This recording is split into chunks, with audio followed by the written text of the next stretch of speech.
and CEO of First Aid for Life, onlinefirstaid.com, and the author of my latest book, Burns, Falls and Emergency Calls, the ultimate guide to the prevention and treatment of childhood accidents. Today I'm going to talk to you about how to help a choking baby. If your baby is choking, you do have time to get them out of the high chair if that's where it's happened, and get them out of the high chair very calmly but quite quickly. Okay? If they are making a noise, then they may well not be choking, they may be gagging. And if they are new to foods or trying a new food or just experimenting with food, gagging is a very normal reflex, and it is something we learn to do to prevent ourselves from choking, so it should be encouraged. So if they are making a noise and appear to sort of be regurgitating whatever is in their mouth back up, then just encourage them and let them do that. If they are completely silent and looking as though they're in distress, then they are likely to be choking, and you need to help them quickly. Okay, so get them out of their high chair or whatever they were in. If you need to get them out from somewhere, you do have time to get them.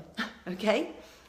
Then what you need to do is just have a look and see if there is anything obvious that you can see. Please don't be tempted to put your fingers down and have a little dig around to see if you can get anything out, because you will make things worse. But if you can see something, then with your finger and thumb, you can just grasp it gently and remove it. Okay, so that is removing something if you can see it, and if that helps, that's great. Then what you need to do is with your finger and thumb on their bottom jaw, you'll be supporting their bottom jaw. For an older child, you would ask them and see if they can cough. But if they're unable to cough, then what you need to do is start helping them straight away. And what you want to do is lean them forward. So you hold them finger and thumb to get their airway open. For a baby, the airway should be just to a horizontal. You don't want to overextend it. So finger and thumb like that, and pop them on your arm like this. And ideally, pop them over your leg or across your lap. This looks a little awkward, but you would get the gist of what I'm doing. So head lower than the stomach, and what you would then do is hit them hard and firmly between their shoulder blades. Hit and check.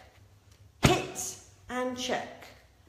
Hit and check. Up to 5 times. You're looking to see if they're sick, if they start to cry, if there's any noises that suggest the airway is clearing. That is good news. So nice and firmly between the shoulder blades and checking. Up to 5 times. If it hasn't come out on those first 5 times, I would be getting an ambulance on the way because it's quite firmly stuck. Now, your second line treatment for a baby is not an abdominal thrust like you might do for an older child. For a baby, you would do a chest thrust. So you hold them on their side like this, and 2 fingers between the nipples, where you would be resuscitating if you were doing CPR, between the nipples, and you do an upward thrust, like that. Nice and firmly, up to 5 times. If it hasn't come out on those first 5 times, hold finger and thumb on the bottom jaw again, roll them over, support them carefully, and again hit them firmly on the back. Don't be just doing that, because that's not going to shift anything. There is a life-threatening obstruction in here, and you need to get it out without damaging the baby. So hit and check, and you keep going. The ambulance is on the way, you stay calm, and if the baby starts to become unconscious, you're ready to do CPR. Don't forget that when they go unconscious, what tends to happen is that the muscles will relax as well. So whatever's holding it, going unconscious, might actually help you to release it. So I know it's petrifying, but again, stay as calm as you can. And if they go unconscious, you would then start CPR. And you would keep doing the CPR until the paramedics arrive. We'll cover CPR in a separate video. I hope that's been helpful. That's Emma Hammett from First Aid for Life. firstaidforlife.org.uk.